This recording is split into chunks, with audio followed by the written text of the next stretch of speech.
Hello, beautiful people. Welcome to episode 33 of Some Random.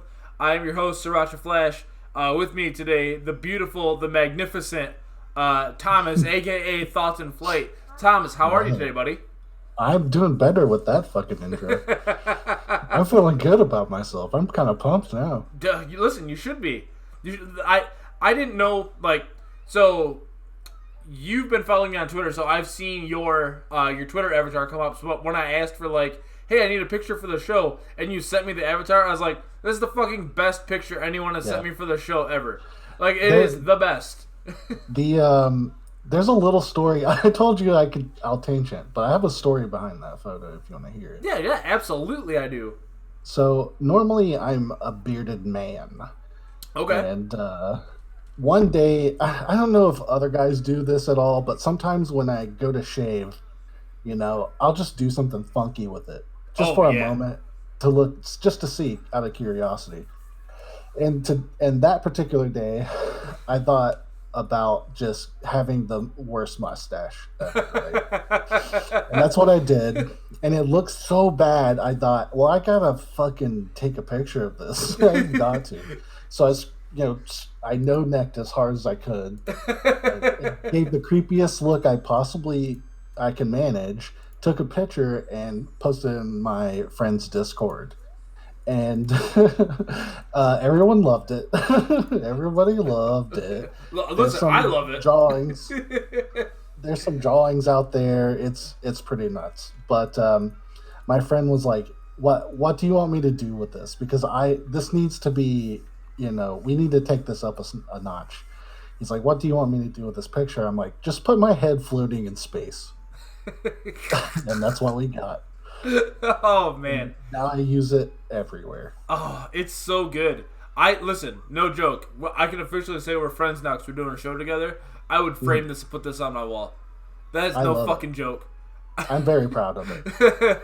It is a great fucking picture. So I will gladly take that compliment. Listen, I feel you with the weird things while you're shaving, because I have experimented over the years, my friend.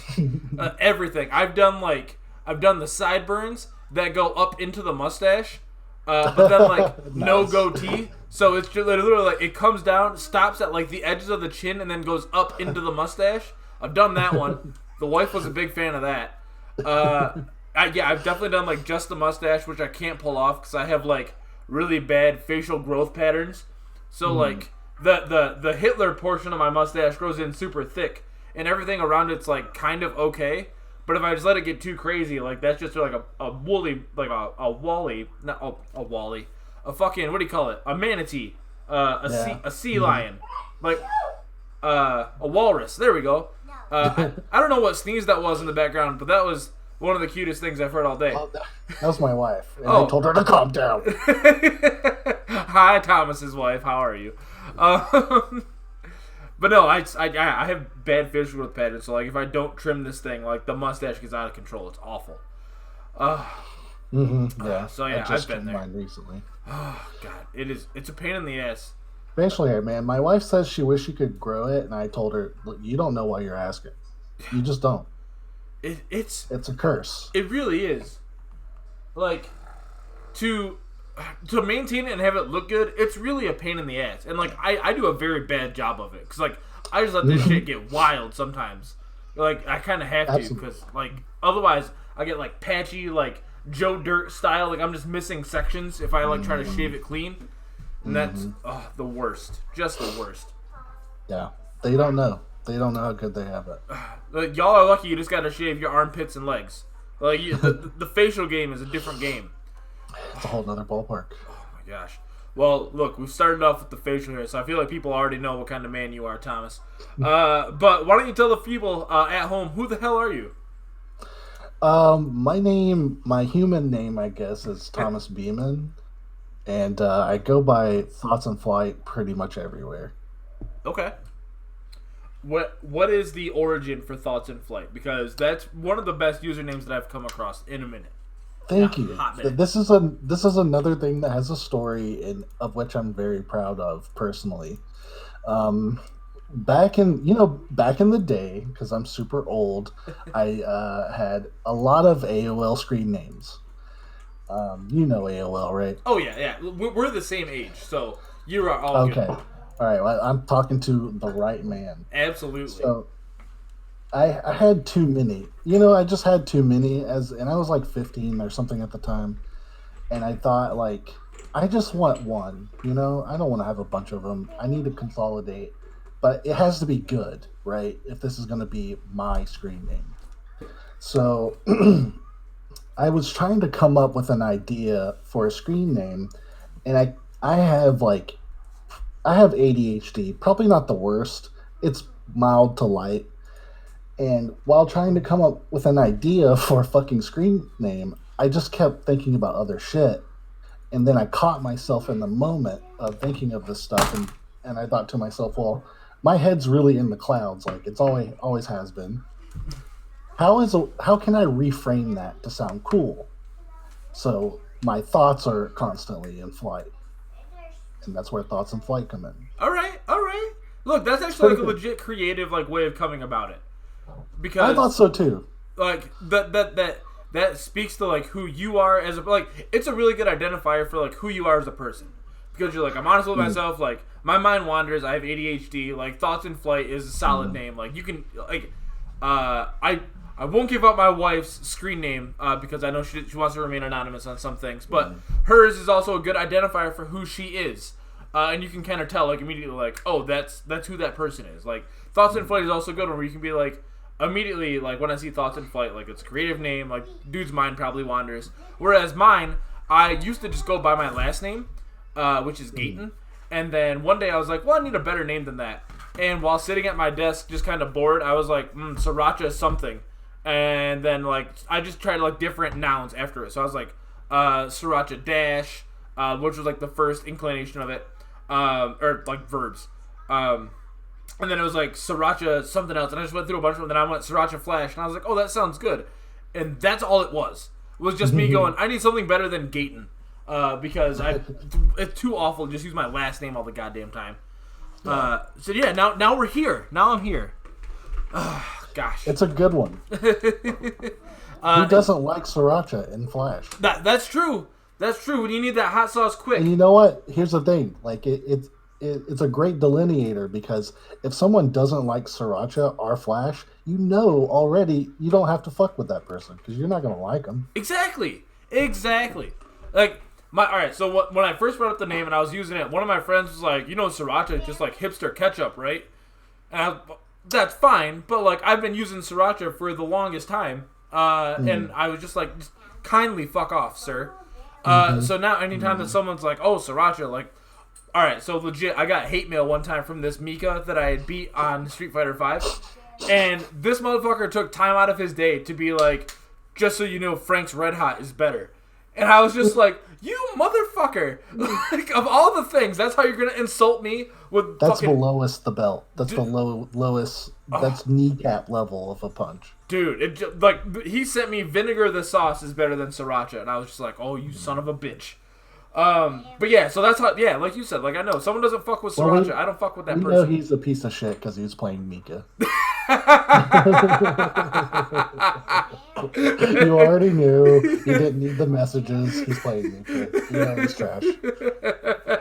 God damn, Tom is calling people out immediately. Oh Yeah, it shit. is. Come at me, Mika players. Oh shit. Well, hey, look. While we're here, while we're in this neck of the woods, so you are what I'll call FGC light. Hmm. You are around. You're aware of what is going on in the FGC. You play fighting games.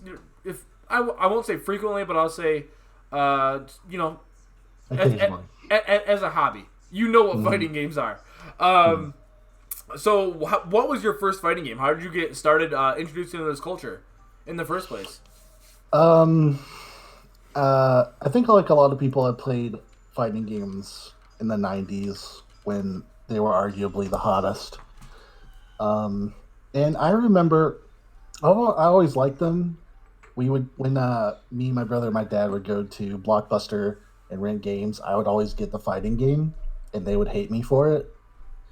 But what I really like clung to me the hardest was Street Fighter Alpha 3. I think it was 3. It could have been 2. Who knows?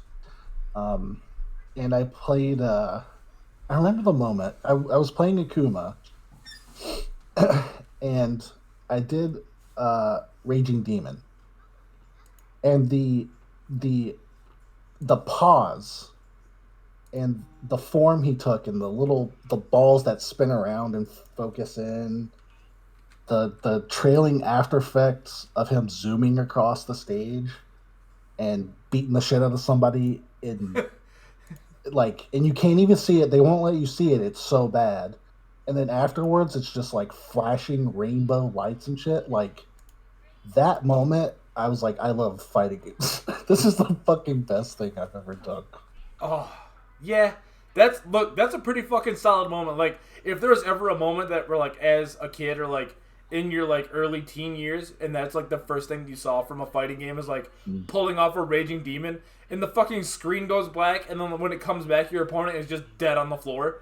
Yeah, that's a pretty fucking solid moment. Everything about that moment, like the brain cells of a little fucking 10-year-old me. You know what I'm saying? Like It was designed for that purpose alone. And it did it. Like it just melted my heart, and I was like, this is what I love. And you know, they haven't always been like that high quality all the time, but you know, the later on in my life, like I had a friend who like had all the fighting games ever made. Mm-hmm. Luckily me. And so, you know, I was 18 at the time, so I just spent all my days at this guy's house, like playing every fighting game, playing Neo Geo Battle Coliseum and Guilty Gear and fucking, we didn't like Soul Calibers and the whole fucking 9 yards. And if Street Fighter 3 Alpha like hooked me, playing all those different fighting games like just nestled me and planted me right in the soil of fighting games. Okay. Yeah, that's having a friend that can introduce you to the series. I feel like it's always a big like a catalyst for a love, because discovering them on your own and like kind of like growing your own way without anyone like to play with you is like, these are cool, but like it's really hard to get into them. But having a friend like that's like, I have all these games, I love playing them, do you want to play them with me? Yes I do. Like it fosters a relationship like immediately, because you can get super competitive with it, and like you grow together. Like when you're both really shitty, you both like learn and adapt very, very quickly. Mm-hmm. And that is why I feel FGC is FGC, because fighting games there's such a community. It's a community type game, even more social in some regards than like games engineered to be social, like MMOs. Yeah, there's, how do I put this? MMOs are designed in a way to be like, our game is meant to be played with multiple people to achieve a common goal, while focusing on your own uniqueness, and you know, playing how you want to play, but you have the option to play with people. Whereas fighting games are, maybe they weren't built to, like some of them are built like for the solo player experience. So you get someone in it, it's really meant for you to be next to someone, grinding it out, like fighting each other, getting better, and like cursing at each other. And that's something that no other series can replicate. You know, Madden can't do that. Games like Gears of War, as much as I love Gears of War, near and dear to my heart, shooter games can't reproduce that feeling, because those are mostly meant for like online play. Now that like the LAN times have disappeared from us, RIP Halo LAN parties. But yeah, there's something about fighting games that really makes, I don't know, the connection grow. Like Forged in Fire is the easiest way to talk about fighting games. Like every relationship is forged in fire, and there's no There's no way about it. Yeah, that's very something like Taquito said. Fighting games are something so great. Absolutely. I want to be buried with that on my tombstone so badly. Oh, fighting games are something so great. When he said it, I was like, God damn, like, that's so like good. An awesome quote. And then James Chen started crying. Then, I cried. Yeah, my punk ass at home was like, fucking tears in my eyes. I'm like, God damn it. Like, that's real shit. Like, they are, man. They're something it's the so truest great. words ever spoken. Yeah. They are. The fighting games have given me everything that I have now, like on Twitter and this show, and like the bonds that I made with people and like traveling the country. Everything I have is because of fighting games.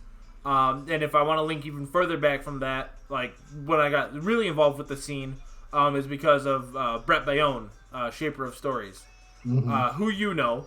Yeah. But without fighting games, I never would have found this path in life. I probably like would have stayed committed to like playing RPGs and like solo games, and probably never got involved in a community. And I really have a lot in my life to thank, like opportunities and shit like that, because of fighting games. You know, my hospital trip because I got too drunk at Combo Breaker, like all thanks to Street Fighter. This happens. Oh, nice. Goddamn. But yeah, that's like, so I guess, all right, so let me ask you about that. Like, how have fighting games impacted you? I know that you said you're not fully engrossed in the FGC, but I know that we've met each other through Brett's streams and stuff like that. Have fighting games have any impact like that for you and like, on your life at all? Personally, I like being. I think the biggest impact is being a part of Brett's like community through his streams and Discord. It's been the biggest impact to me right now because I'm just now kind of getting around to, like, I went to one local for the first time like last week or 2 weeks ago or something like that. Okay. So, but that goes to show that like it's getting me interested in going and meeting people, and like I'm starting those first steps in not only like trying to, you know, learn fighting games and actually get past like a stage of casual play into something competitive, but also like, you know, meeting people in my local area, my local FGC. So like that's like the impact is this road before me that you're kind of down that road right now, and I'm just starting on it. Okay. Oh, well, I mean, every journey begins with a single step, right? You got to start somewhere. Yep. And I'm very happy that you're going out to your local. That every time that I hear that someone is like, I started going to my local, like, and I started like doing this. For me, I'm immediately like, that's fucking sick. I don't have a chance to do that a lot because I'm secluded in the fucking woods of northern Michigan. but whenever I get the chance to go to a monthly or like go see my friends that are in like local areas that are like 2 hours away or 3 hours away, I'm very happy for it. So that's awesome that like you're starting to go out. For people that don't know, for people that are listening to this on iTunes and Spotify later on, we're live on twitch.tv/SrirachaFlash. So you'll hear us answer questions from the chat every now and then. If you're curious, like, oh, who is this hacker person that they're going to start talking to right now? That's what this is. So join us sometime. Come by the show. We usually do this Tuesdays and Thursdays, but I always try to make available times for the guests. So hacker in the chat, he also a longtime friend of mine. We've known each other for about. I mean, we've known each other for about 20 years at this point, but we've been friends for like a good 10 now. But he is starting to go to his San Antonio FGC, and that's because of people like Brett, like you guys coming into the stream and talking with him and like making him feel comfortable, and like generally being really fucking cool. So thank you for that, because whenever you and I have interacted, it's always been like friendly banter or like, you know, joking around, but like people like you make the FGC, even if you're a beginner coming up. very easy to enter into and to interact with. So thank you for that, and thank you for allowing it or making it easier for people like Hacker who doesn't know a combo from a hole in the ground, able to go and enter his FGC local because he feels comfortable with it. Yeah, that's like a carryover just from like learning from Brett. I think I'm really fortunate in a sense that when I wanted to first learn fighting games when Street Fighter came out, like 2 decades ago, Street Fighter 5, right? Like that was 2 decades. Yeah. When that came out, and I went down the rabbit hole of finding his videos and stuff, and led to his streams. He really paints like a very particular mentality when dealing not only with your opponent but with other people, and that's like the frame of reference that I use to interact with other people in the FGC, like even when playing or when even not playing. So I feel like it's like I'm fortunate to have kind of started out with this community. Yeah, he does an excellent job of that. That's something that I've been preaching recently is people who are introduced to the FGC, depending on where they get introduced from and by like what people, definitely affects how they treat others within the scene. So there are a great group of people who I've met through Brett who are immediately respectful.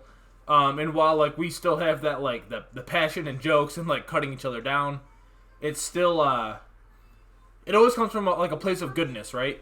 It always comes from like a respectful place, where you see a lot of other people who come in who like came in through like low tier God and stuff like that, who treat everything like it's the end of the world or like really shitty people, and it sucks, but it's really a thing that happens.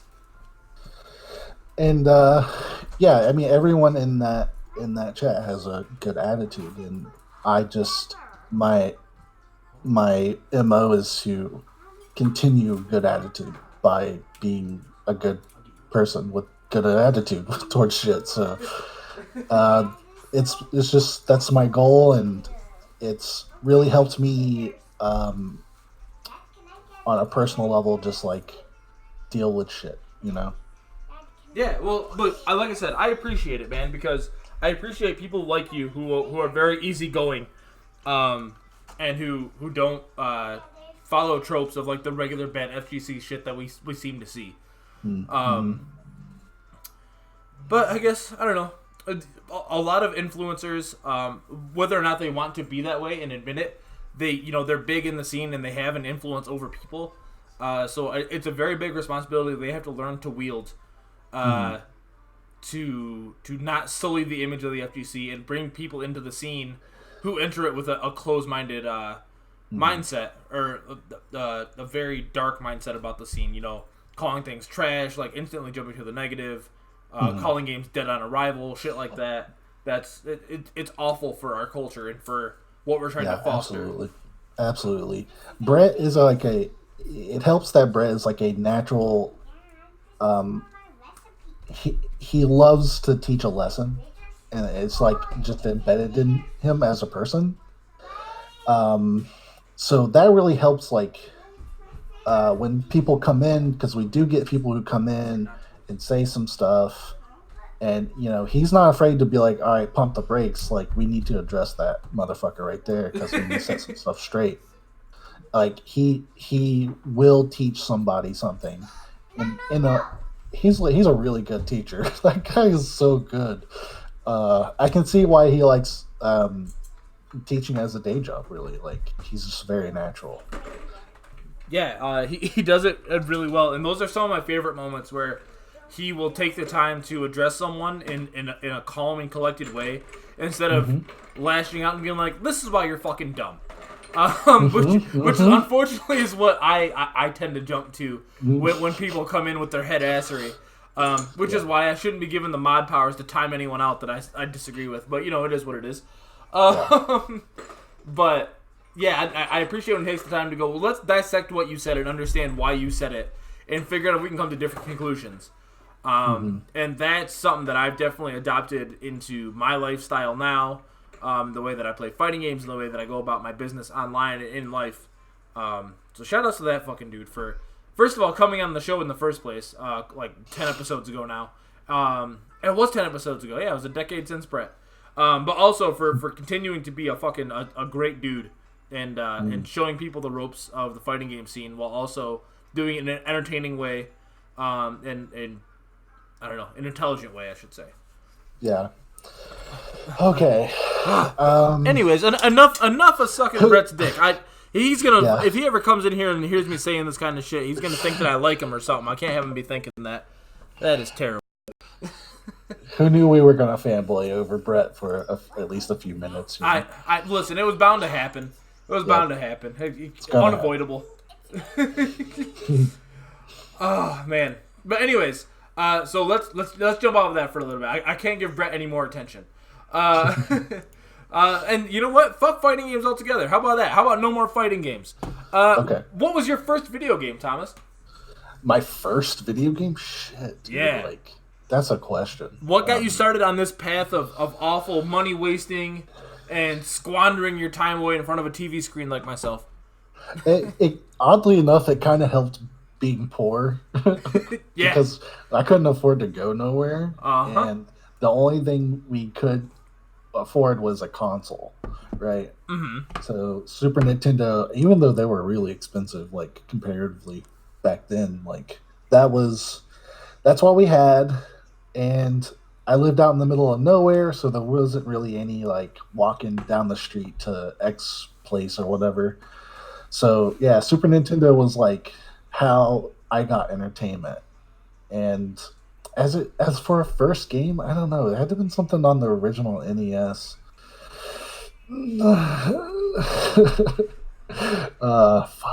It's like, what was it?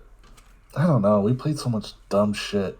NES had some really stupid games. It was probably Super Mario. It was probably like Mario Brothers, guaranteed. Okay, I mean, look, that's totally fine. You know, no need. Like, I've asked this question to a lot of people, and I've had a lot of people who are like, "Well, Mario Brothers was my first, but I want to talk about this game." Or I've had some people just straight up fucking lie and be like, "This NES game," and I'm like, "All right, listen, like, we get it. You want it to be cool and unique, but like, everyone fucking plays Mario Brothers. All right, that's like everyone's first game. Everyone that's like our age, born from like 86 to 93." Like, Mario Brothers was their first fucking Nintendo game. Or, like, their first video game. That was the game. Yeah, it was the game. Everyone has owned a copy of Super Mario Brothers at some point. I refuse to believe otherwise. Oh, yeah, especially since it came with the console. Yeah. Like, there's no getting around it. That shit, you used to be able to buy that shit at the dollar store for, like, $200. And buying a new game was fucking way too expensive. So, like, you played the shit out of that one until your birthday or Christmas. Right. When I was born, I actually just put this on Twitter, but when I was born, I had young parents. My mom was just turned 15, and my dad was 17 or 18. And so all my aunts and uncles were like between the 13 and 19-year-old age, maybe early 20s. So they had video game, like they had the NES, but they would like go to yard sales and garage sales and like borrow games from friends and shit like that. So we had like a good collection of games. You know, we had the original Metroid, we had Mario Brothers, we had Zelda, but we never got to like buy any games. So like we had like Yoshi, the old school Yoshi puzzle game, and so like that was our shit. And if we ever wanted to buy an NES game, you were right, that was like a crapshoot because there were just so many fucking shitty, awful games on the NES that they were just like, pump those fuckers out. Like, whatever idea you have, like, we're gonna make it. The Data East and everyone else was just like, and Sunsoft was just like, we have an idea for a shitty game. Like, throw it out there. Make it happen. Oh, God. Awful. So many shitty games that I played in my lifetime, like, as a kid. Like, renting them for, like, $2. Like, oh, boy, I hope this is a good one. Fuck. Never again. Never again. Yeah. And that's why you had to rent. You just had to rent them. Yeah, you had to. And like you had to rent and hope that the game that you were renting, unless it was something that you knew about, wasn't so bad that it just ruined your weekend playing this shitty game. Those were the days, man. Didn't like those days that much. No, yeah, we Wasn't a fan. Could live without him again. Honestly, like I'm so happy that like as much as everyone's like, oh, don't you miss like doing this at the video store? Like that was a cool like family moment. But also like I can just hop on my Xbox and be like, I wonder if this game's good. Download a demo and play it like right now. Okay, I either like or don't like this game. I don't have to waste money to fucking find out. Oh god. There are 15 review videos for this one fucking game. Let me find something out. Right. It's so easy now to just be like, I want to know about this game besides the box art. Please God, like someone tell me something. Yeah. I think not a fan. Like I think the last game I legitimately rented was Spawn Armageddon. And it was fucking awful. Oh man, the PS2 game? Yes. Oh my god. I don't want to say too much negative things about Spawn Armageddon because I may or may not have spent my full like allotment of Christmas money on Spawn Armageddon at $60 when that fucker dropped. When I was like 14, maybe 15. Mm-hmm. I don't know, I might have been younger than that, but I definitely dropped a full $60 on that fucking game. So, like, there's a part of me that's like, that game sucks ass, but also I have to, like, pretend that I like it because I dropped $60 on it and nothing else for Christmas. That was the game you played for a while. That's just how it went. Yeah. Oh, man. My first few experiences buying games at full price, because we were always behind the curve on like getting stuff for like a couple years back. So like we'd get an N64 in like '99. So at that time games were already like discounted. So my first experiences buying games were like I bought Spawn Armageddon for $60, but then I bought Metal Gear Solid 3. So like opposite end of the spectrum. Like all of a sudden I had a great game and wonderful experiences. That's one hell of a second game to purchase. That's quite a leap in quality. Dog, tell me about it, dog. That was a jump. Yeah. Oh, God. But I saw recently someone was talking about how we don't have games like Max Payne and stuff like that anymore on like the Xbox One and PS4 and PC. Like we don't have those schlocky Hollywood shooters. And immediately like my mind went to games like Spawn Armageddon and shit like that. And I was just like, yeah, we really don't have those kind of games anymore. But like I don't think we're missing out on them. Like, they were cool. They're like, oh, man, this game's so shitty, but it's fun to play. But, like, more often than not, they just sucked. Yeah. No, the AA space had some few gems. But mostly it was a crapshoot. And, I mean, at least they worked. That's all I can say compared to now. Yeah. Is that maybe you'll crapshoot and get a game that just straight up won't work. But... now, there were some few diamonds in there. It sucks that AA development is, like, nearly vanished. But I don't think we're worse off for it, technically. No. Yeah, I don't think so either. Like, if you wanted a game experience, or, like, you're looking for something that, like, is curated for, like, I miss these, like, XYZ style games from like the mid 2000s or like the late 90s. If you look hard enough, you can find those games. They might not be like a big AAA title or something like that, but like you can find an indie game that will fit into what you want. Look toward the indies. Yeah, always look towards the indies, man. There's always going to be one motherfucker who's like, remember that one Star Trek game that came out in like the early 2000s? Oh, I just kind of made that again. Yeah, thank God. We both love that game. Now I'm going to play your game because you made something for me. Cool, great, awesome. Oh man, there was a game called like Dark Void or something like that on the Xbox 360 that I played because someone was like, it's kind of like Gears of War, and I was like, well, I love Gears of War, so I'm going to play fucking Dark Void. Why is it so cheap? $4 for a brand new game? That's weird. The only thing that game had in common with Gears of War is that you could get into cover. But like other than that, like it was completely different. You were like some guy who could throw this glaive and you could slow down time and control the glaive to like cut up enemies who were like vampire monsters. That game fucking sucked, man. But I definitely played the shit out of it because they went on and fucking made War fucking Frame, which is like extremely successful. Did they really? Yeah, you didn't know that? No. Digital Extremes was the studio that made Dark Void, and What they the went on to fuck? make Warframe. What And the here's the thing: fuck? you want to know something? Oh, get prepared for even more mind blowing. I'm, That character is a Warframe in the lore of Warframe. get the fuck out of here. And that weapon is a weapon in that game. Get the fuck out. Oh my Yeah, it's God all in connected. heaven. It goes straight to the top. Oh, listen. I take everything I said back. That game is great. Yeah. Oh, man. It's nuts. It's pretty nuts. But Oh, yeah, my how about God. that? Well, listen. I'm down. I'm here for it now. I'm fucking in all of a sudden. I might have to go back. I'm going to have to go back and play Dark Void. Son of a bitch. They I don't want to go into it too much, but the frame is called Excalibur, and that is the body of the main character in the Dark Void game What the fuck? that you essentially pilot. What the? Oh my God! See, nuts. I only gave Warframe like 20 hours, but I was like, this is like a fun game. I could see why people enjoy this. I might need to go back and play more Warframe. Warframe's like, I wasted over 300 hours in that thing. So. Oh no shit. Okay. Yeah, Okay. I went deep. At the time when I was playing Warframe, I was in like a position in my life where I was like, I don't want to put too much time into a game that theoretically has no end. Like it didn't really can be played forever. So like I wasn't playing Overwatch with my friends. I wasn't playing League of Legends with my friends because I was like, there are so many great single player campaigns. Like I should be playing those instead and like experience all these stories. And then like I popped in Final Fantasy 15.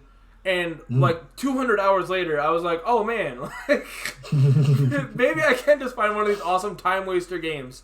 And that's when I got back into the FGC, like really started fucking with the FGC, and like now I'm just like, man, I would love to play single player games, but I need to practice Street Fighter for 3 hours today. So, oh boy, yeah, that's just my life now. All Street Fighter all the time.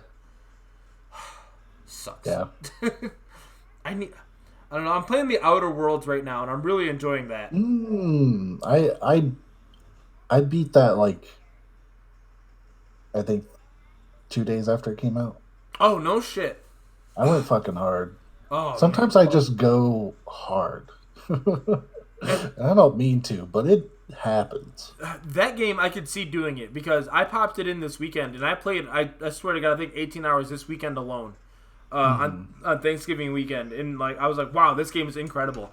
And now I've only been able to play like a half hour here, 45 minutes there, but like I'm so engrossed in doing side quests and side missions. I don't think I'll ever be able to finish that game. It's so much fun. Oh my God, it's so much fun. Obsidian is they're a wonderful developer, and Fallout New Vegas was like one of those games that just completely engrossed me in like every factor. So I was really looking forward to Outlands, and when it came out, I booted up the game, and maybe I didn't sleep, or I'm not sure what happened, but I got in it, and it was well worth the time. I never got to play the Fallout games past like 2, because I think we happen to have a copy of Fallout 2 on the old PC when I was growing up. So I never played 3. I never played New Vegas. And so I missed out, and I never played the most recent Fallout, not 76, but 4. Is it 4? Was it 4? Okay, I can't remember if it had a separate title. So I never played any of those. So the Outer Worlds is my first experience with an Obsidian title, and nice. I'm tempted now to go back and see what the fuck I've been missing all these years, because holy shit, man, this game is so good. Yeah, New Vegas is like, it's pretty pinnacle, in my opinion. I think the other ones you could skip, but that's just my opinion. Look, that's totally fine. Totally fine. I'm here for it. I'm willing for someone to be like, this is why this game is good, and this game sucks ass. Like I'm okay with it. 4 and 3 were developed by Basidia, and New Vegas was made by Obsidian, and they know their shit. So okay, all right. Well, look, if if it's anything like The Outer Worlds in terms of writing and characters and anything like that, I'm 100% in. Yeah, you gotta make sure you pick up the DLCs because like that's peak. There's some really peak shit in there. Okay. All right, look, I'm 100. As soon as I finish The Outer Worlds, I'll probably go right to it. To be honest with you, you're gonna love it. The weapons in this fucking game are so goddamn cool. I found this like this sword that has acid dripping from it that does like corrosion damage or something. Oh my god, it's so fucking cool. Just slicing people up. Oh fuck. I might have to quit this interview right now. Go play The Outer Worlds. I'm gonna fucking duck out of here. But all right. While we're here, while we're talking about this, do you like these really shitty segues that I'm coming up with? While we're talking about this thing, I want to talk about another game that's near and dear to my heart. Something that I love very, very much. Resident Evil 3. Oh yes. One of my Resident Evil 3. One of my top 3 games of all time. Legitimately, like one of my favorite games ever. Legend of Dragoon, Resident Evil 3, and probably Gears of War 3. Donkey Kong Country 3. There we go. Okay, so yeah, Legend of Dragoon is my favorite game of all time. Same here, brother. Same here. It's my favorite game, and they're talking about remastering it. Yep. After a decade, they are talking about doing it, and it's by a team who's been doing a lot of remasters lately, like good ones. All right, so I was just on your Twitter, and I saw that you had retweeted the music for Legend of Dragoon, and I was like, is Thomas a Legend of Dragoon fan? Like I was like, maybe he just likes good music in games. Who knows? But now you're hitting me with they might remaster it, dog. I'll leave the FGC for like months. If I see a trailer of like if I see an updated trailer of the opening scene from Legend of Dragoon and some fucking announcement at some con somewhere, I will cry. I will openly weep like a child. Oh, dude! If I see that, I won't be able to handle it. I couldn't. I'd be destroyed. I hate to sound like a shithead, but I have goosebumps right now just talking about the idea that there might be a remaster of this fucking game. I just 100%ed it like a couple months ago again for like the 10th time. Nice. Yeah. I played it again earlier this year with some there were some fan made mods that are pretty nice. What? So, what? Yes. What? Yes, and they're really good. They're really nice mods. I'm so outside of the community. Oh my god. Yeah, get on the r/Legend of Dragoon, but it's like all 1,000-something people on it. Oh my god, my people have been calling Those for are me. Your people. Oh dude, someone just posted some lovely fucking artwork. I legitimately have to show this to you because it's fucking gorgeous. Please, but please do. Yeah, so some fan-made mods came out that double your inventory size because it was limited to 32. Oh yeah, I know. Oh, I know all about that, brother. Let me fucking tell you. Let's be honest. Your inventory size is actually like 24 because you get the 8 repeat items that never go away, and you never go away. Don't want to get rid of them. So like your inventory size is 24 for healing and revival and magic. Fucking have fun. Oh god, I love that game, but Jesus Christ. Yeah, so expands your inventory twice as much, and it members of your party that are not currently in your party, they get like half or a quarter XP. The mod changes it to where they get full XP. So now you won't have like everyone like really low level and shit. Okay. Yeah, because the technique was, or like the way to do it was, if you wanted to solo grind one character, you would kill off your other party members, or like have them at 1 HP and never heal them between fights, so then they would die, and then you would just like power level one character at a time, and that shit sucked. Yeah, it wasn't good. it was a bad time. Like, yeah, but this improves it. And that's pretty much what there's some other difficulty mods, but I'm not a huge difficulty guy. Same here. All right, look at this. Look at this fucking artwork. Look at how gorgeous this is in the center of the screen. Oh. I'm glad I found this again because I need to find this person and see if I can get a print of this.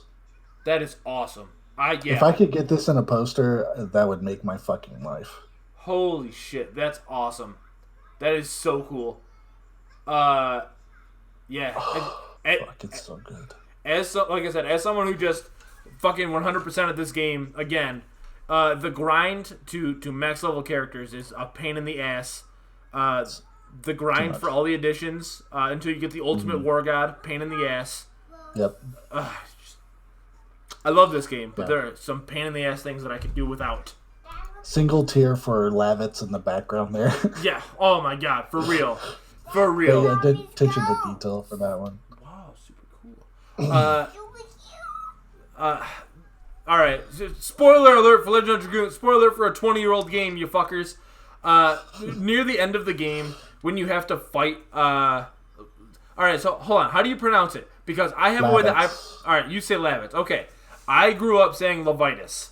So very recently, now that I'm like talking to other people about the game, I hear everyone else say Lavitz, and I'm like, oh, I'm an idiot. Like I've been pronouncing it wrong my entire life. I've heard it say Lavitz even before I really knew. Okay. I don't know what the official call on that is. Fair enough. I have no clue. I'm gonna stick with my idiot way. That's possible. There's a very good chance we're both wrong. So I'm gonna say Levitas, but know that I'm talking about Lavitz when I say this.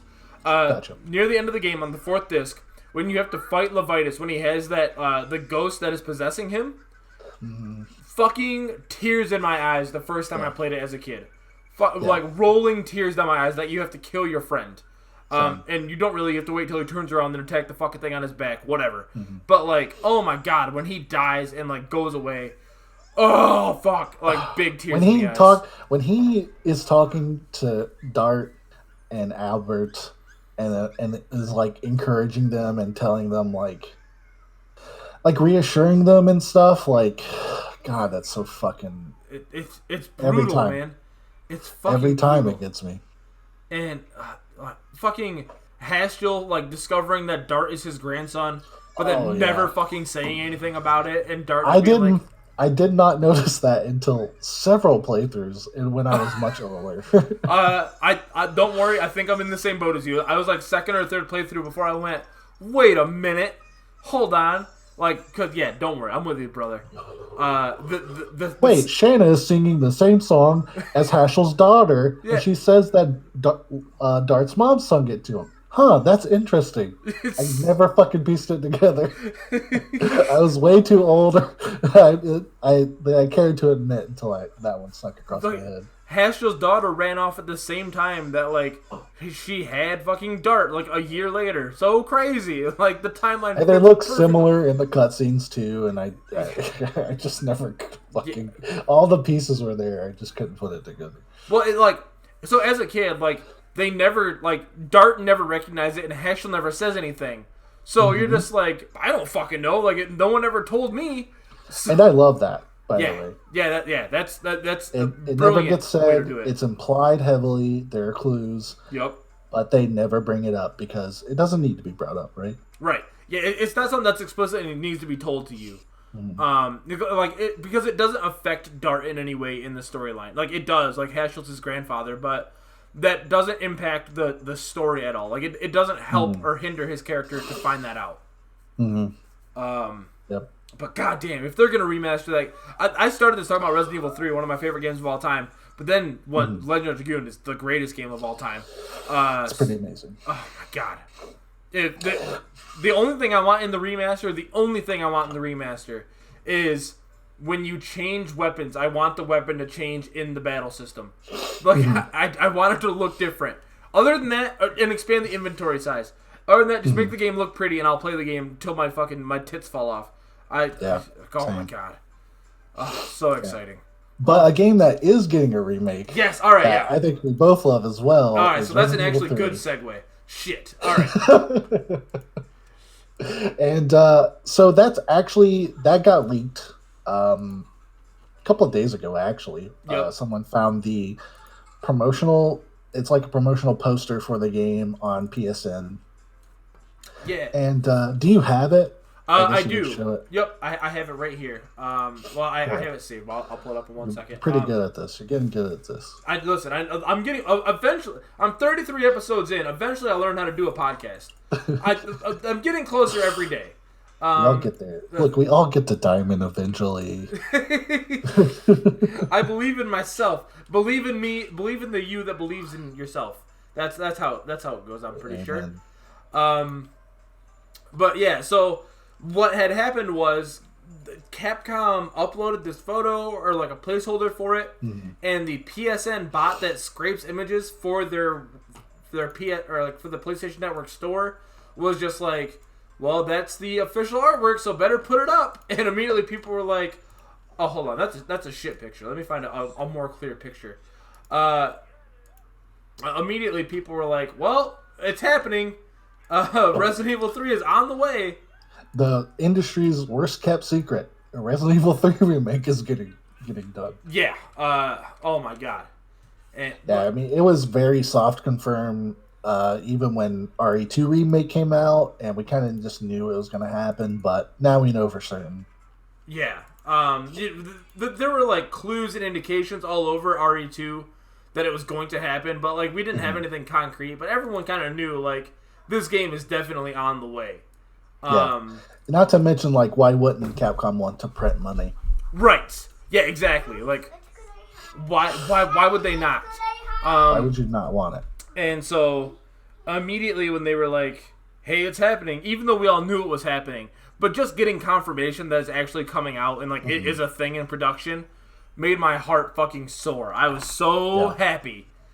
I'm very happy about it. I'm glad that they were going to announce this soon anyways, but I kind of already assumed that RE3 Remake was going to be one of those two games they were set to announce. And, I'm glad it's here. Like you said, it's here. We know it's here now. And look at this fucking poster. Man, there's so much going on here that I personally love. It's I know it's really scary for these guys to change how Nemesis looks, but this redesign is really good. Yeah, the redesign is excellent. The caution tape I think that's it's on him, spot on modern redesign. Yeah, it's awesome. I'm happy that they got rid of the stitches because the stitches imply that he was like worked on like post transformation, right? So the stitches are gone. Now it's replaced with like this molded skin that's like stretched over his like right eye. I love the crooked nose. I love the teeth are like now disjointed and like fucked up and like grew improperly.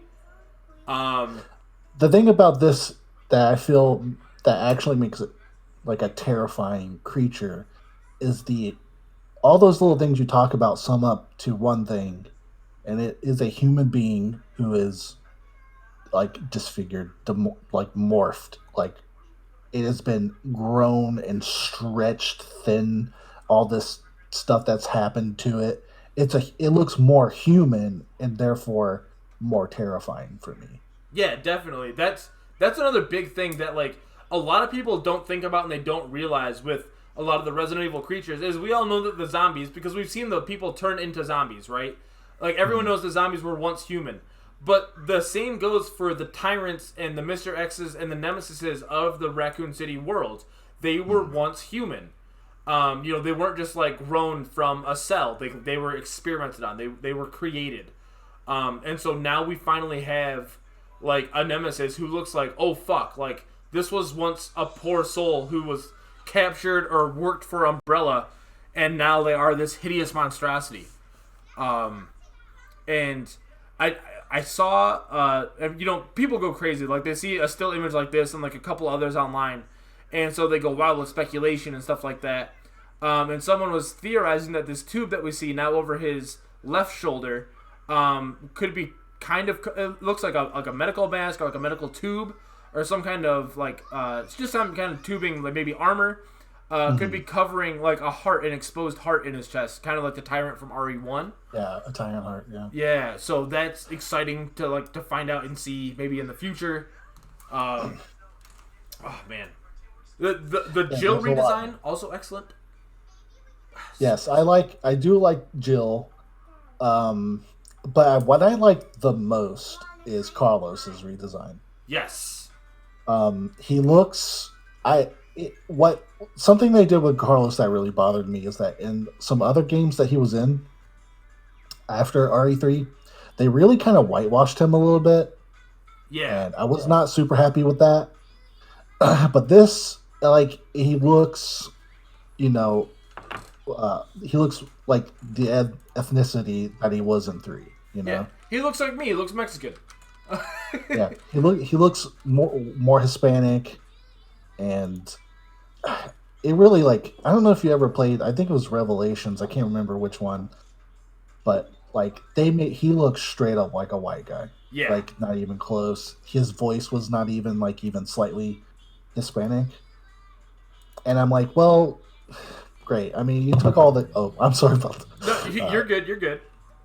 You took all the character away from Carlos. Congratulations. Yeah, like you've just reduced this character to generic, like Resident Evil character number 7. Great. We have Chris Redfield number 4. Now. Yeah, exactly. Perfect. Exactly. But I love him. I love his design. He's got his iconic AR, which is pretty sick. Yeah. Man, he looks much stronger and a little bit more veteraned than in 3, where he felt very like junior. Yeah, like a rookie on his first day. Exactly. It looks like he actually kind of like, is a part of the Umbrella Corps army for a reason now. Like, he looks like he knows some shit. Yeah. I'm excited to see what they do with it, because he was super flirty and like very cocksure in the original RE3. So I want to see what direction they actually take his personality in this one. It looks like he's gonna be like oh my god, Antonio Banderas. Like, that's the style that they're going with for this game, which I'm very excited for. I love the so when I first saw this character design, I was like, I don't know how I feel about that hair. That's kind of weird. But then, like, that lasted for all of like 5 seconds before I went, that is peak Mexican hair.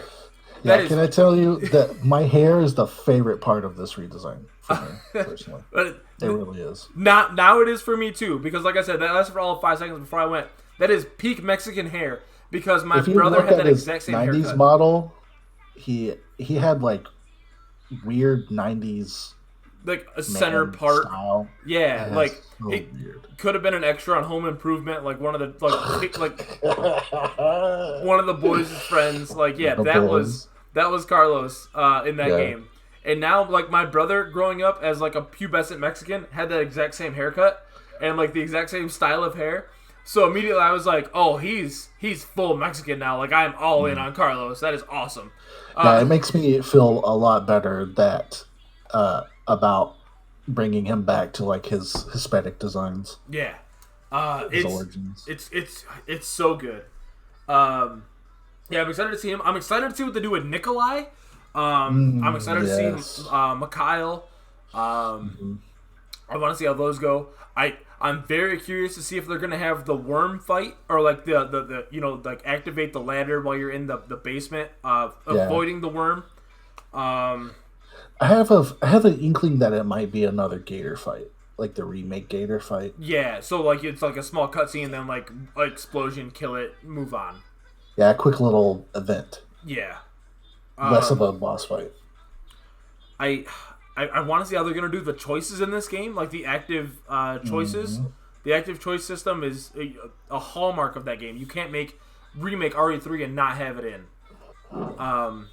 Hopefully that doesn't mean there'll be like quick time events. That doesn't sound fun. Like, please God, don't do that. No.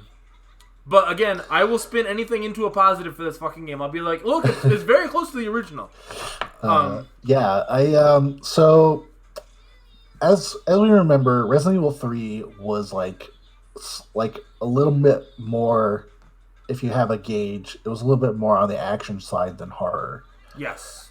And my hope is, from just working with the foundation from RE2 Remake, my hope is that they're going to use that as a jumping off point to make RE3 like a really, it can be both.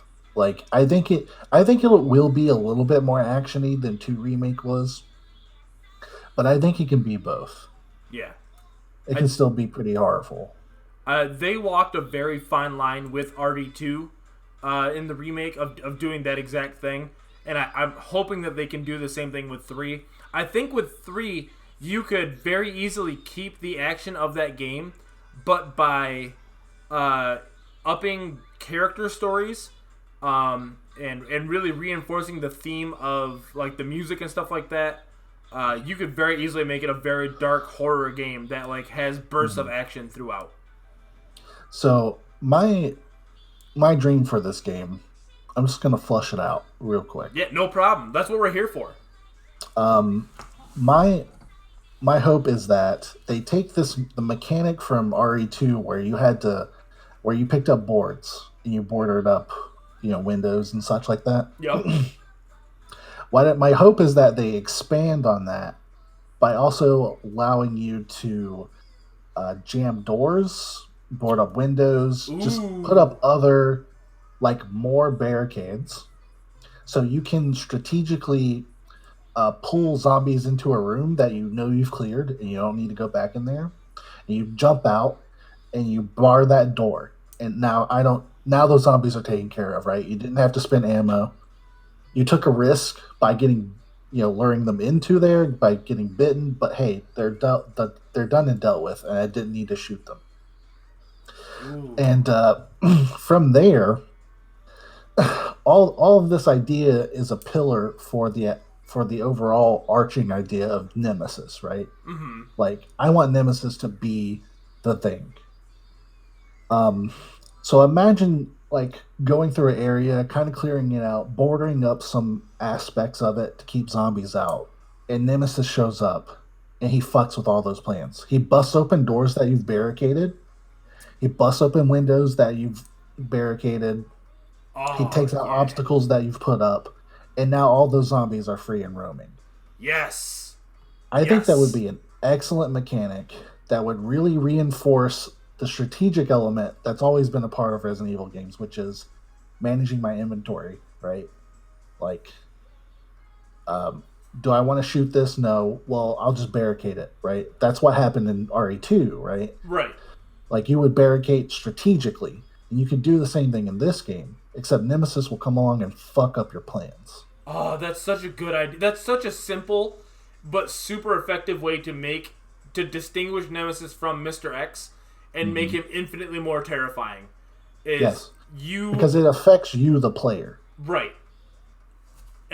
Not You just your character dying because she gets knocked the fuck out, but if you decided to do those things and Nemesis fucked with you because he's your nemesis. right? Uh, that is a way to make him infinitely more imposing. Is you did your best to make yourself safe. None of that shit matters. Like there is this force that is stalking you, and it will not stop until you die.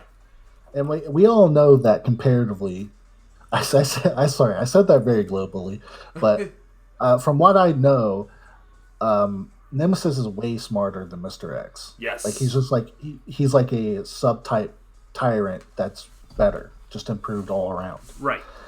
So he knows how to do that shit. And he also wants to fuck with them, right? Yes. He wants to fuck with Stars members. Like he has a grudge. And I'm hoping that in both gameplay and in story, we peel away of the flesh, no pun intended, of like why he's like this. Like I like to think that there's no proof for it, but I like to think that before he even turned into Nemesis, he hated Stars because Stars did something and fucked with him. Like before he became Nemesis. Yeah. And I hope that's something that we get personally. Something that I've talked about with some friends in the past, and about Nemesis in the hope that we ever did get a remake, and now that we are, and they did a really good job of fleshing out like characters like Annette and William Birkin in Resident Evil 2, and the Kendo gun shop owner, stuff like that. With Nemesis, I've always wondered, like, what if Nemesis was one of the STARS members that was captured or killed in the original Manson incident? Enrico? Yeah. What if he was Enrico, homie? Yeah.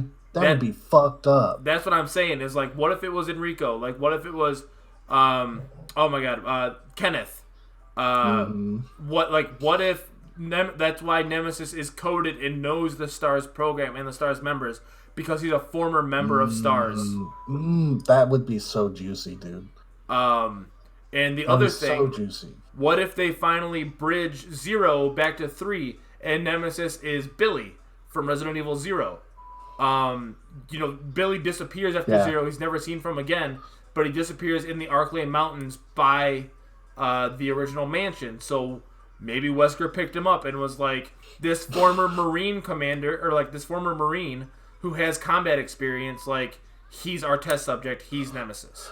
Damn, that would be really fucked up. Those are like the two things that I've always wanted to, like, now that we know Nemesis, it definitely used to be a person, because now, like, his face is fucked. Like, what if it was a character from one of those games? Like, that's how he knows STARS. That's how he knows how to combat. Like, that's how he knows everything. So I'm getting myself worked up for something that's like purely speculation on a podcast. But like, goddamn, man, that is. I love the possibilities of it. Me too. I think about it constantly. Too much, honestly. I should just cut this whole fucking like 20 minutes out and be like, this is just the podcast where we talk about Resident Evil 3. Capcom, come hire me and Thomas so we can write this game for you.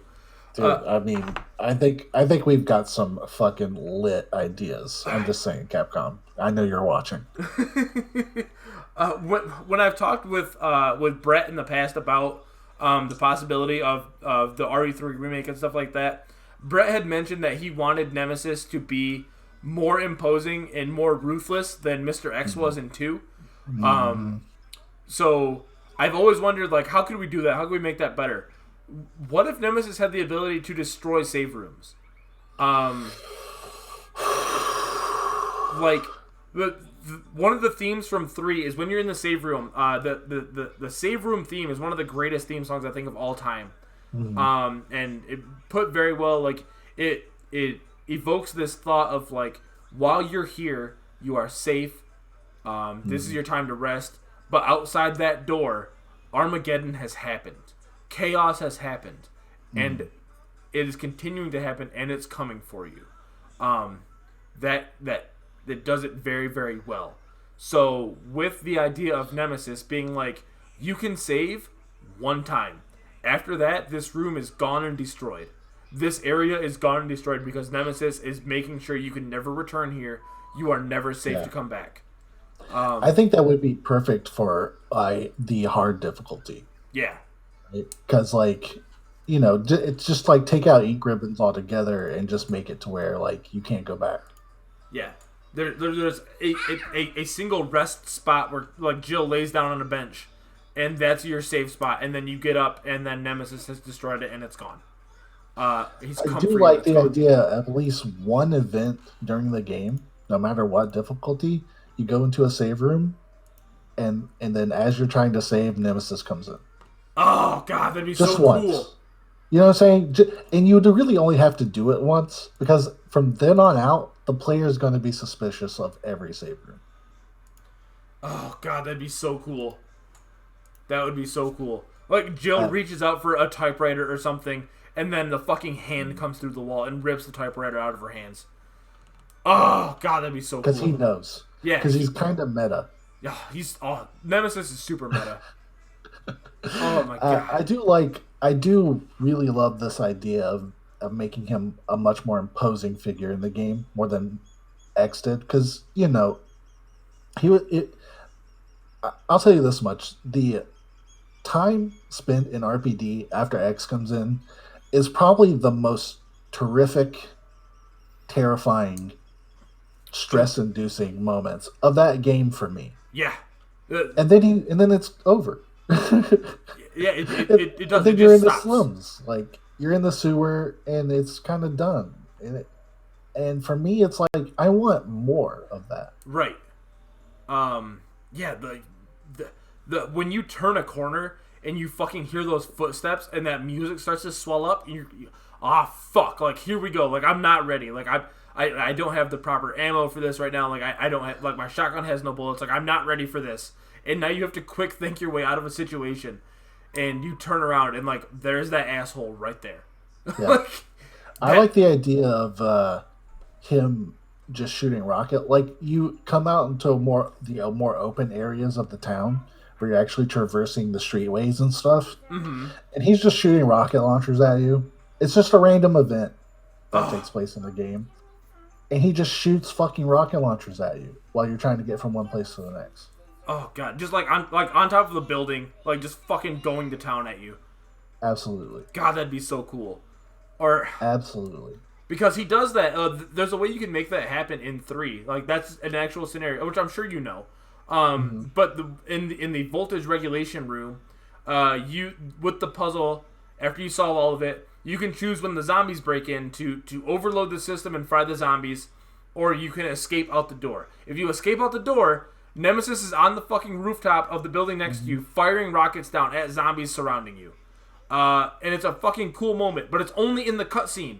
So how great would it be if he just stayed up there? During gameplay. Yeah. You walk out of one of these buildings, he's there with a rocket launcher. Right, and you don't know until the fucking earth explodes next to your feet. Yep. Oh, God, that'd be so cool. It would be fucking dope. Make it so if you make if they bring back the active choice system, right? If you make a choice where Nemesis is involved, he destroys a pathway. Guess what? You're never going that part of the game now. Or you make a choice and now you can never backtrack again. Like, hope you were prepared because you cannot go backwards.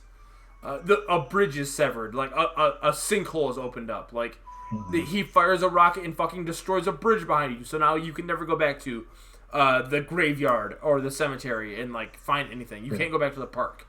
My biggest hope for this game is that they will ensure that Nemesis won't only stop Jill's plans, but stop the player's plans.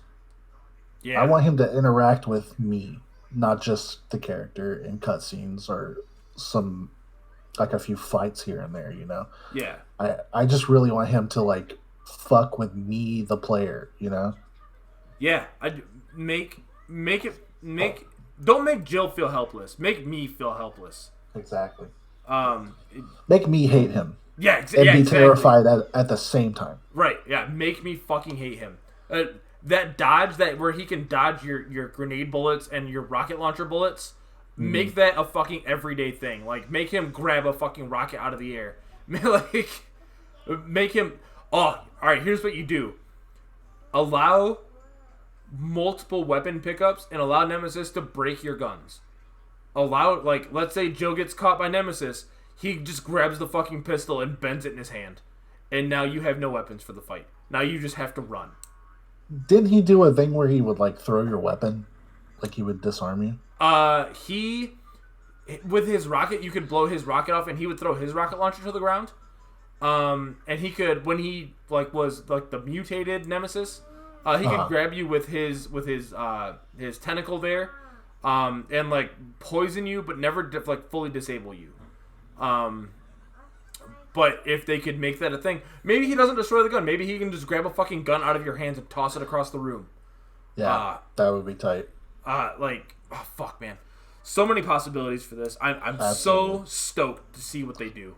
I am too. I am very excited.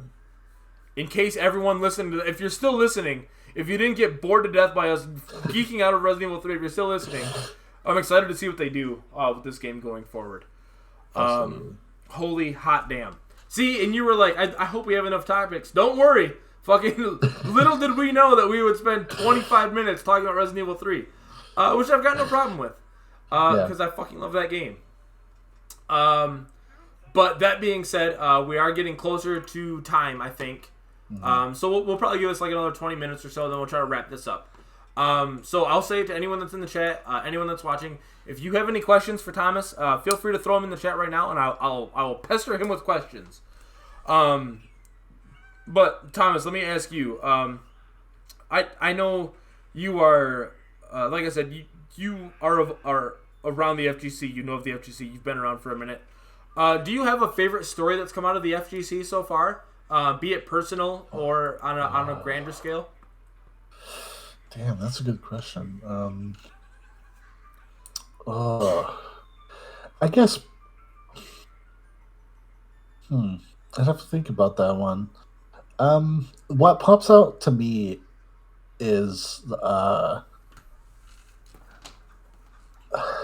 think what pops up to me the most is there was a Street Fighter, professional Street Fighter player who resides in the UK, and I can't remember this guy's name for the life of me. I think it was King. I'm probably way off, but there was a story about him where he was homeless at an early age, and used fighting games to just sustain himself nearly, like both mentally and physically.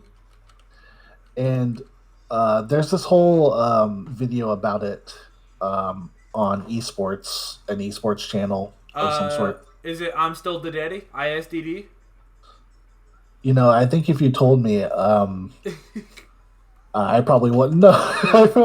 No, that's all right. Probably. But still. I know he has a similar story. But anyways, go on. And this guy, he just used fighting games to both make friends and survive. And he luckily he found,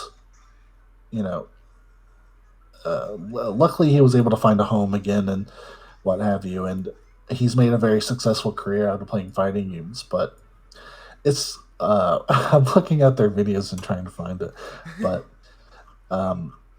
it was really inspirational for me. I found it. Perfect. Who? What? Wait, hold on. I know this. I know this story.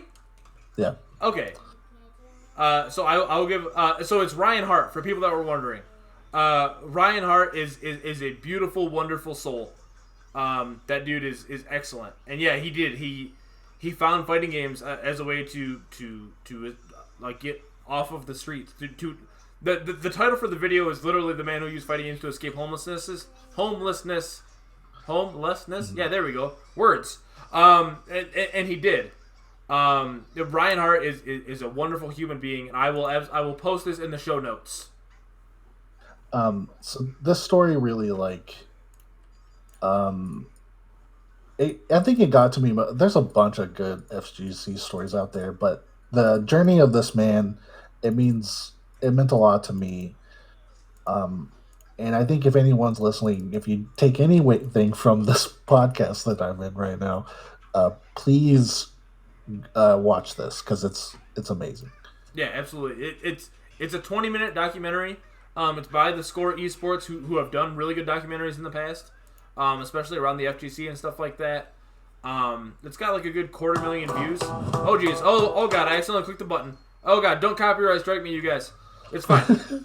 But they recently did a video on Mena RD and his winning Capcom Cup not too long ago.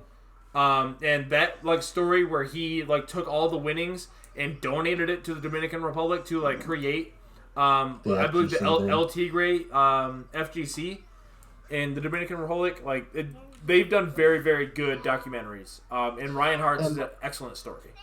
That really speaks to any community here in America. I don't want to compare too much, but any FGC around here could have a Mena RD if you care enough and if you work hard enough. If a man from where he's from, which I think was Puerto Rico, I can't remember now. The Dominican Republic. Dominican Republic. Yep. If a man from the Dominican Republic, with all the gates and barriers in his way can come and win Capcom Cup, can beat fucking Takedo, right? Like, just beat Takedo, right? Like, that's amazing. But win Capcom Cup, like, any local FCG has a chance. And that, I think that's the lesson I took from it was, be a part, like join. Yeah. You know? Yeah, it's true. Like he's the kid from, like, as the title of that video says, he's the kid from nowhere who gave everything for his scene. And it's very true.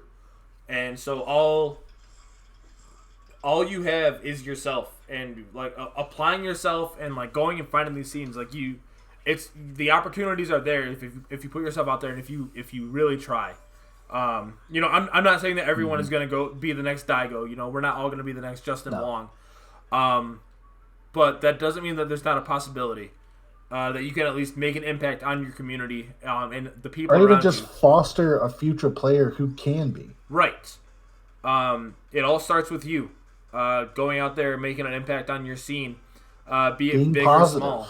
Yeah. Having a good attitude. Right. Yeah. You don't have to be the best player in your scene to make a difference. You just have to be the best person that you could possibly be for people to want to be around, 90% of the scene isn't supported by top players. It's supported by TOs who put events together. It's supported by the people who go 0-2 but still show up every week. The ones who are grinding out and practicing and like just to communicate and play the game. Like those are the people that really support the scene and make the scene what we have. As great as a lot of players are, the scene isn't supported by them doing their thing. It's supported by us, the grassroots community, who puts the time in. And if you create those bonds and those relationships with the people around you, your community can really become something special. And we've seen that time and time again. For nothing more than just elbow grease and a fucking smile.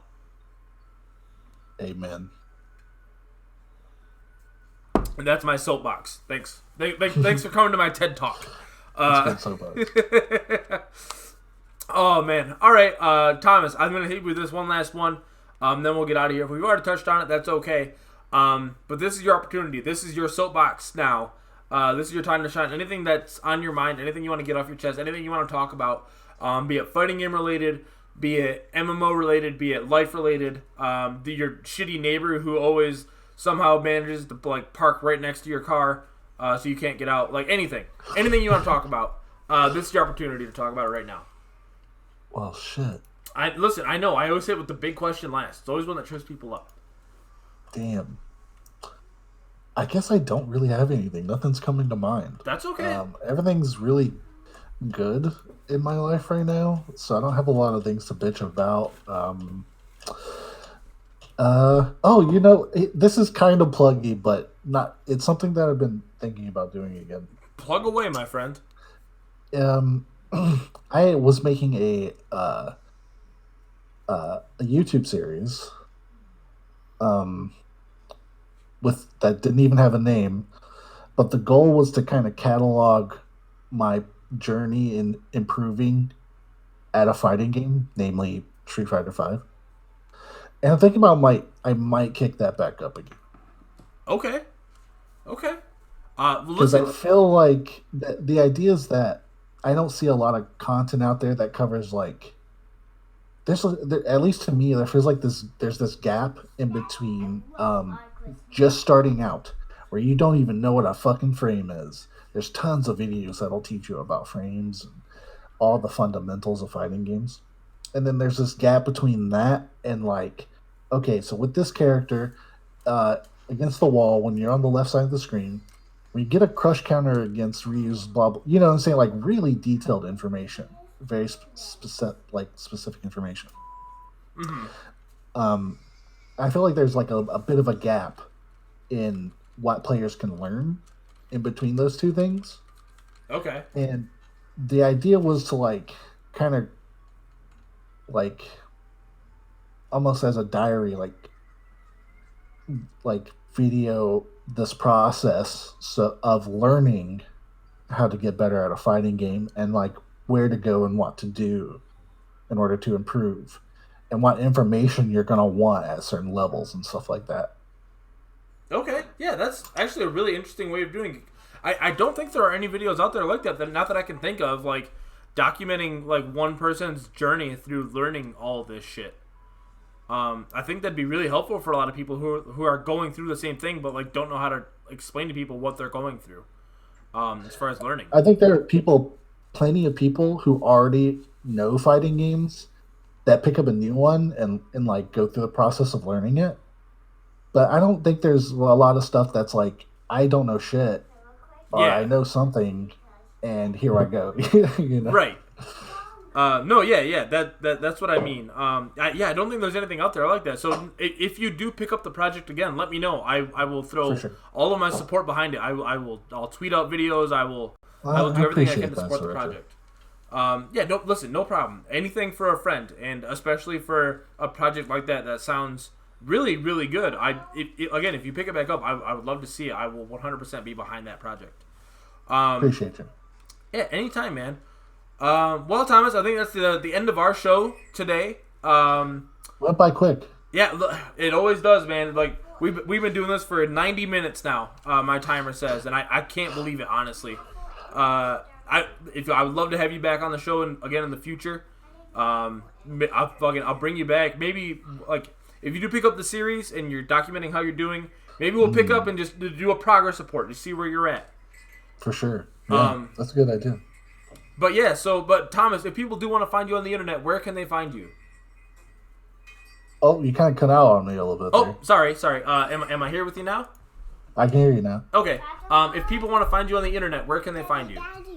Oh, yeah, I'm ThoughtsInFlight pretty much everywhere. And if FLIGHT doesn't work, it's because there's a character limit, so try FLITE. Perfect. For everyone that doesn't know, if you're watching right now or if you're listening on iTunes later, it is ThoughtsInFlight FLITE on Twitter, but everything else is ThoughtsInFlight FLIGHT Twitch, everywhere else. If you want to find me on the internet, Twitch, Twitter, Instagram, Walmart.com, Facebook, Pornhub, @SrirachAFlash. I'm there on everything.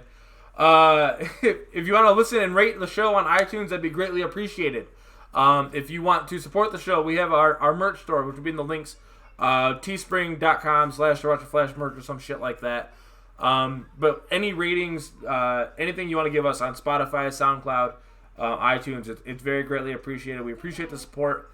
We're wrapping up 2019 pretty soon, so I want to give a big shout out to everyone that's listened or given your time to the show. I very much appreciated it.